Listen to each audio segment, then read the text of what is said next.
जय महाराष्ट्र सर्वांना। एकीकडे सरकार लाडकी बहीण योजना काढतं, तर दुसरीकडे आपल्या सत्ताधारी आमदाराकडून एखाद्या सामान्य गरीब लोक जेव्हा न्याय मागायला जातात त्यावेळेला स्वतःचा आमदार हा आपल्या स्वतःच्या कार्यकर्त्याला वाचवण्यासाठी पीडितेवरती अन्याय करतो। जेव्हा पीडित न्याय मागायला जाते तर तिच्यावरतीच खोटे गुन्हे दाखल केले जातात। मी महाराष्ट्राला फक्त एक छोटीशी ऑडिओ क्लिप ऐकू घालणार आहे, कारण पूर्ण जे आहे तर ती खूप मोठी आहे। एक लोकप्रतिनिधी त्या पीडित मुलीच्या वडिलाला म्हणतात, ज्यावेळेस ते पीडित मुलीचे वडील म्हणतात मी इंड्रेल घेऊन येतो, त्यावेळेला ते म्हणतात हो ठीक आहे, तुम्ही तुमच्या जागी बरोबर आहात। म्हणून एक लोकप्रतिनिधी इतका बेजबाबदार कसा काय असू शकतो? मी बोलत आहे स्टंटबाज आमदार संतोष बांगर यांच्याबद्दल। ते आपल्या स्वतःच्या कार्यकर्त्याला वाचवण्यासाठी कुठल्या लेवलला जाऊ शकतात याची एक छोटीशी झलक तुम्हाला मी ऐकवते, ऐका।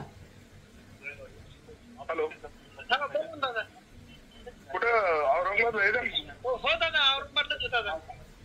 बरं बरं, काय नाही, मी हे भानगडी ते आता काय ते मी काल परवा दिवशी जाऊन आलो। आता ती मुलगी आपली तिथं हे ठेवली आपण, ते काय त्याच्यात आउटपुट काही निघेना ना दादा।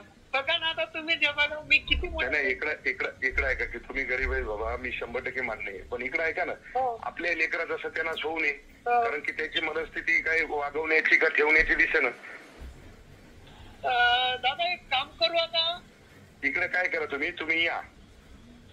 मी येतो दादा, पण एक काम करावं लागतं दादा। हा, एक इंद्रेलचा डबा आणून त्या पोरीला मला पाजावं लागतं दोघायला।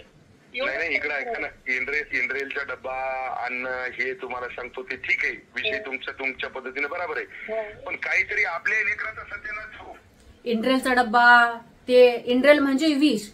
तर एक जबाबदार पदावरती बसलेली बेजबाबदार व्यक्ती अशा पद्धतीचं वक्तव्य करते, याला फक्त स्टंटबाज करता येते। हे काही गोरगरिबासाठी वगैरे नाहीये, काही नाही। जर गोरगरिबासाठी असला असता तर ह्या मुलीला न्याय दिला असता, परंतु या मुलीला न्याय द्यायचं सोडून स्वतःच्या कार्यकर्त्याच्या मुलाला वाचवण्यासाठी आता ह्या थोडक्यामध्ये हे प्रकरण सांगते आपल्या सगळ्यांना। ह्या संबंधित मुलीचं आणि संतोष बांगर यांच्या कार्यकर्त्याचं म्हणजे त्या कार्यकर्त्याच्या मुलाचं अफेअर होतं। ती मुलगी ज्यावेळेस त्याला म्हटली की लग्न करूया, तो बोलता की ठीक आहे आता सध्या माझ्या घरचे तयार नाहीयेत, तर तू लग्न कर, मी तुला तिथून हे करून आणतो। ती मुलगी याच्यावरती विश्वास ठेवून लग्न करते। लग्न झाल्याच्या नंतर तोच संबंधित मुलगा जो काय करतो, हिच्या नवऱ्याला फोन करून सांगतो की त्या मुलीचं माझं अफेअर होतं, आमचे फिजिकल रिलेशन झाले। मग त्या मुलीचा नवरा म्हणतो की मी सोडून येतो। ही मुलगी त्याला फोन करते, माझा नवरा मला सोडून देतो। तो म्हणतो ठीक आहे मी तुला घेऊन येतो।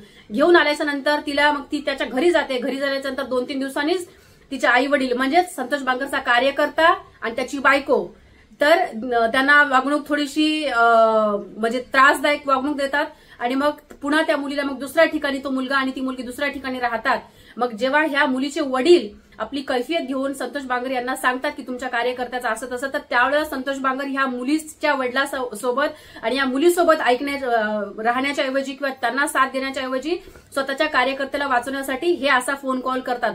कॉल खूप मोठा आहे, हे असा फोन कॉल करतात आणि त्या संतोष बांगरच्या कार्यकर्त्याकडून किंवा संतोष बांगरकडून जी दमदाटी होते, उलट त्या मुलीवरच तिच्यावरतीच खोटे एफआयआर दाखल केल्या जातात। ह्या अशा पद्धतीचं ही गोरगरीब वगैरे काही संतोष बांगर नाही, फक्त नुसतं स्टंटबाज आहे। गोरगरीब असला असता तर या गरीब मुलीसोबत उभं राहिला असता। तिचे वडील स्वतः म्हणतात आम्ही गरीब आहे, तर ते म्हणतात हो। एक जबाबदार पदावरती बसलेली बेजबाबदार व्यक्ती एखाद्याला स्वतःचं जीवन संपवण्यासाठी प्रयोग करते, ही बाब फार चिंताजनक आहे। या व्हिडिओच्या मार्फत मी चित्रा वाघ ताई यांना आणि मुख्यमंत्री यांना मी आवाहन करते, या प्रकरणामध्ये तुम्ही माझी साथ द्याल का? आपण आपल्या सत्तेतल्या सत्ताधारी आमदाराची या प्रकरणामध्ये आपण कान पिळाल का? असो, तुम्ही तर काय अशा नालायक लोकांना मांडीवरती घेऊन बसता, एवढीच तुमच्याकडून काय आपण महाराष्ट्राला जी काही तुम्ही दाखवत आहात।